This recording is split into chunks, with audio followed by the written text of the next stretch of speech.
রেলের দুর্ঘটনায় 11 জন মারা গেছেন। মাননীয় রেলমন্ত্রী, আপনি আজকে মারা গেলে বাংলাদেশের খুব বেশি ক্ষতি হবে না, কিন্তু এরকম বাস্তবে এই প্যাটার্ন দেখলাম যে এই অবস্থায় দেখেন এই যে গাড়িটা দুমড়ে মিশে কি অবস্থা হয়েছে। মানে এই রেল ক্রসিংগুলারে নিরাপদ করতে আপনি 196 কোটি টাকা নিচ্ছেন। এইটা হচ্ছে কি একটা মেশিন যেটাতে বলা হয় যে এইটার মাধ্যমে তারা জানতে পারেন যে রেল আসতেছে কিনা। আমি এখানে এসে জানলাম এটা একদিন না 2 দিন নষ্ট ছিল, তারা টেলিফোনের মাধ্যমে চালাইছেন। আপনি তো বলছেন তাইলে কোন কারণে মাননীয় রেলমন্ত্রী এই দায় এড়াবেন? মাননীয় রেলমন্ত্রী আর বাংলাদেশের রেলগুলা দেখলেই দেখবেন একদম পুরাতন। মাননীয় রেলমন্ত্রীর শরীরের অবস্থা আর রেলের অবস্থা প্রায় সেম। অনেক বুড়া বয়সের মানুষের মধ্যে অনেক তারুণ্য থাকে, কিন্তু এটা ওনার মধ্যে নাই। আলটিমেটলি ইয়েস করে দেশটা বানাই ফেলতেছেন আপনারা। মনে রাখেন, দুনিয়াতে রাজত্ব করতেছেন তো আপনারা তো রেলমন্ত্রী, মাননীয় রেলমন্ত্রী, আপনারা ছেলে মেয়ে আছে ব্যারিস্টার বানাইছেন, সুরক্ষিত করছেন এদেরকে, কিন্তু কাদেরকে সুরক্ষিত করে দিচ্ছেন? আমার কথা দেশেন ভাবে না, আমার ভবিষ্য করে দেন, কিন্তু নিজের রাষ্ট্র যান বেঙ্গে বন্ধু সোনার বাংলা আপনাদের মেটেন দিয়া আর যদি আরো 500 দেশে দেয় তাও এই সোনার বাংলা হবে না। কয়দিন আগে তো রনি, আপনারা জানেন যে রনি রেলের দুর্নীতি নিয়ে 6 দফার কথা বলে গেছে। তো এই দুর্নীতির ব্যাপারে বলছেন যে আপনারা ব্যবস্থা নেবেন, তদন্ত করবেন, কথা আপনারা দেখছেন, এগুলো তো বলতে আপনারা অভ্যস্ত। এর পরে মাননীয় প্রধানমন্ত্রীর কাছে বলি, এইসব রেলের দিয়ে আর চাষ হয় না। মাননীয় প্রধানমন্ত্রী, এদেরকে দেখলাম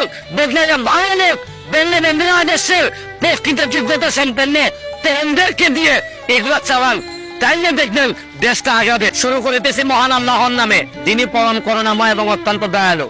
আমি জানি না, আপনারা অবশ্যই জানেন যে চট্টগ্রামের মিরসরাইতে প্রায় 11 জন এই যে রেল ক্রসিং এর মধ্যে রেল গেট না থাকার কারণে, আবার রেল গেটের মধ্যে গেটম্যান না থাকার কারণে রেলের দুর্ঘটনায় 11 জন মারা গেছেন। সবই হচ্ছে গিয়ে একদম ইয়াং, যারা বাংলাদেশে অনেক দূর নিয়ে যেতে পারতেন, যারা বাংলাদেশের সম্পদ ছিলেন। আর 5 জনের অবস্থা গুরুতর, তারাও বাঁচবেন কিনা শিওর না। আপনারা জানেন, এই চেহারাটা দেখলে হয়তো বুঝতে পারবেন যে কি পরিমাণ। এটা সিনেমাতে দেখা যায়, কিন্তু এরকম বাস্তবে এই প্যাটার্ন দেখলাম যে এই অবস্থায় দেখেন এই যে গাড়িটা দুমড়ে মিশে কি অবস্থা হয়েছে। এখন আমি যে কথাটা বলতে চাই, একটু আগে দেখে আসলাম টিভিতে যে গেটম্যানের নামে সাদ্দাম সাহেবের নামে মামলা হয়েছে, যে গেটম্যান এটার জন্য দায়ী। আমার প্রথম প্রশ্ন হচ্ছে গিয়ে, গেটম্যান যদি তার এই কাজে অবহেলার কারণে যদি দায়ী হইতে পারে, সে রেল গেটটা লাগায় নাই, তাইলে কোন কারণে মাননীয় রেলমন্ত্রী এই দায় এড়াবেন? এটা আমি প্রথমে জানতে চাই। এই প্রথমে আপনারা দেখবেন যে এই পর্যন্ত 196 কোটি টাকা, শুধু আপনারা দেখেন 196 কোটি টাকা 2015 সাল থেকে রেল ক্রসিংকে নিরাপদ করতে, মানে এই রেল ক্রসিং গুলারে নিরাপদ করতে আপনি 196 কোটি টাকা নিচ্ছেন। এটা কিন্তু এই এফডিসির যে জায়গাটা, আপনারা বাংলা মোটরের এইদিকে আসলে সোনারগাঁ এখানে আসলে এই রেল ক্রসিংটা, এইখানের অবস্থা আগে আরেকটু মন্ত্রী সাহেবের কাছে আসার আগে বা রেলের যারা দায়িত্বে যারা আছেন তাদের কাছে আসার আগে আপনাদেরকে সবচেয়ে গুরুত্বপূর্ণ রেল ক্রসিং এর অবস্থাটা দেখা। এদিকে আসো, একটু এদিকে আসে, এই হচ্ছে গিয়ে রেল ক্রসিং এর অবস্থা। আসে, এদিকে আসো। এটা হচ্ছে সবচেয়ে গুরুত্বপূর্ণ। ঢাকায় মনে করেন যে এয়ারপোর্টের পরে মানে এটা সবচেয়ে বেশি গুরুত্বপূর্ণ। এবং তারা কোথায় থাকেন, তাদের রেল গেটম্যানরা যে 24 ঘন্টা এখানে থাকেন, তাদের ঘরটা আমি আপনাদেরকে একটু দেখাই। আসেন, তারা কোথায় থাকেন গেটটা আপনাদেরকে একটু দেখাই।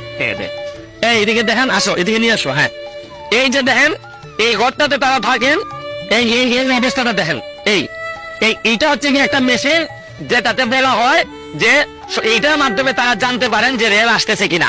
আমি এখানে এসে জানলাম এটা একদিন না 2 দিন নষ্ট ছিল, তারা টেলিফোনের মাধ্যমে চালাইছেন। আপনি তো বলছেন এইটা কয়দিন বন্ধ ছিল? এটা ভাই 6-7 ঘন্টা আপনার বন্ধ ছিল। আপনি বলবেন একদিন ছিল, পরে শুক্র শনিবার আসে না, এরপর ছুটি নাকি পাইছে, মানে পাশ হিসেবে ওনাদের শুক্র ছুটি। এইরকম একটা গুরুত্বপূর্ণ জায়গায়, এই যে সোনারগাঁ রেল ক্রসিং এর মতো গুরুত্বের জায়গায় এরকম বন্ধ থাকলে তো হাজার দুর্ঘটনা ঘটা। ওই সময় ফোন দিলে ওনারা বলে যে আমাদের শুক্র শনি আমরা আইসো, মানে রেল চলতে গেলে শুক্র শনিতে ওনারা কাজ করতে পারবেন না। আপনি তো রেলের লোক না? আচ্ছা, ওনাদের বাসাটার অবস্থা দেখেন, এই যে ওনাদের থাকার অবস্থাটা দেখেন।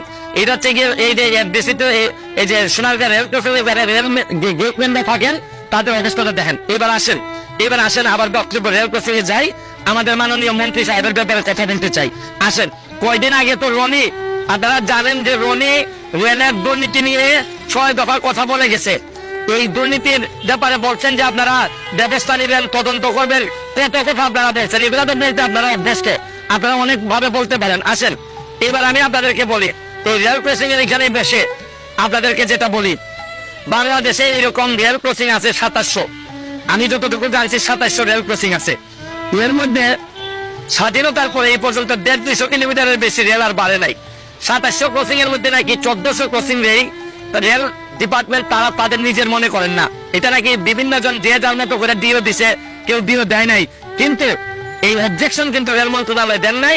এই 2700 রেল ক্রসিং এর মধ্যে 1400 রেল ক্রসিং যদি হয়ে থাকে রেল মন্ত্রণালয় অনুসারে, তাহলে বাকি 1300 থেকে ওনারা চালাচ্ছেন। এর মধ্যে রেল মন্ত্রণালয়ের অধীনে আপনারা যদি খবর নেন, 4000-এর মতো মানুষ আছেন যারা প্রজেক্টে কাজ করতেন, এই মানে দিন বেসিসে কাজ করতেন, তাদের চাকরিও যায়। মানে এত কোটি টাকা নিলেন, নিয়ে গেটম্যানদের নিরাপত্তা বা গেটের নিরাপত্তার জন্য এই টাকা যে কি করছেন আল্লাহ মাহবুব জানে। আপনাদেরকে আরেকটা কথা বলতে চাই, মাননীয় রেল মন্ত্রী আর বাংলাদেশের রেলগুলা দেখলেই দেখবেন পুরাতন। মাননীয় রেল মন্ত্রীর শরীরের অবস্থা আর রেলের অবস্থা প্রায় সেম, যার কারণে দুইটাই বড় কষ্ট হইতেছে শুনতে। আমি বলছি না যে মানুষ বয়স বেশি হইলেই দুর্বল হয়ে যায়, কিন্তু মনের মধ্যে যে সেফটিটা থাকতে হয়, এটা আমাদের মাননীয় রেলমন্ত্রীর নাই। অনেক বুড়া বয়সের মানুষের মধ্যে অনেক তারুণ্য থাকে, কিন্তু এটা ওনার মধ্যে নাই। আরেকটা জিনিস হচ্ছে গিয়ে, মাননীয় প্রধানমন্ত্রী আমাদের যাদেরকে মন্ত্রী বানাইছেন এর মধ্যে অনেকেই তারা মনে করেন যে মাননীয় প্রধানমন্ত্রী মানে এটা পুরস্কার দিচ্ছেন, বাসায় বসে ছেলে মেয়ে নিয়ে সংসার করতে হবে, আর এই পুরস্কারটা 5টা বছর বাটা মনে করে খাইতে হবে। আরে এটা তো ভাতা না, পুরস্কার না, এটা দায়িত্ব দিয়েছেন মাননীয় প্রধানমন্ত্রী। এখন আপনাদের কর্মকাণ্ডের কারণে পুরো সরকার বিতর্কিত হইতেছে, কারণ মাননীয় মন্ত্রী আপনাদেরকে ভালো মনে করে বানাইছেন। আপনারা সেটার সাথে যোগ্যতার সাথে আপনারা রেলটার সামনের দিকে নিয়ে যাবেন, খালি ইয়েস করার জন্য আপনাদেরকে বানান নাই। আলটিমেটলি ইয়েস করে দেশটার 12টা বানাই বলতেছেন আপনারা।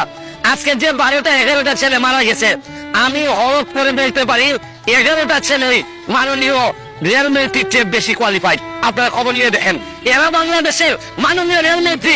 আমি সম্মান দেখে বলছি, আপনি আজকে মারা গেলে বাংলাদেশের খুব বেশি ক্ষতি হবে না, কিন্তু যে 12টা ছেলে মারা গেছে আপনারা একবার বিবেচনা করে দেখেন। আজকে আমার ভাই যে ছেলেটার মা বাবা জানে কি হারাইছে, একমাত্র যে এই ছেলেটা ইনকাম করতো, ইনকাম করার সম্ভাবনা ছিল, এরা জানে কি হারাইছে। গেটম্যানের মামলা দিয়ে মনে রাখে দুনিয়াতে রাজত্ব করতেছেন। আপনারা তো রেলমন্ত্রী, মাননীয় রেলমন্ত্রী, আপনাদের ছেলে মেয়ে আছে, ব্যারিস্টার বানাইছেন, সুরক্ষিত করছেন এদেরকে, কিন্তু কাদেরকে সুরক্ষিত করে দিচ্ছেন একবার বিবেচনায় নেন। আমার কথা দেশেন ভেবে না, আমার ব্যবসা করে দেন, কিন্তু নিজের আসুক যাই যান। বঙ্গবন্ধু সোনার বাংলা আপনাদের মেটে পেতে দিয়া আর যদি আরো 500 দেশে দেয়, তাও এই সোনার বাংলা হবে না।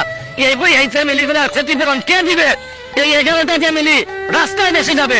এদের দায় যদি রাস্তায় নিতে না পারে, এই দেশ মানুষ কোনদিন এই দেশে মানুষের দেশ নাম হবে না। এর দেব মাননীয় প্রধানমন্ত্রীর কাছে বলি, এইসব বেরোপ দিয়ে আর চাষ হয় না মাননীয় প্রধানমন্ত্রী। এদেরকে দেখলে বাংলাদেশের এদেরকে দিয়ে এগুলো চালান, তাই দেখবেন দেশটা আগাবে। ভালো থাকবেন, সুস্থ থাকবেন।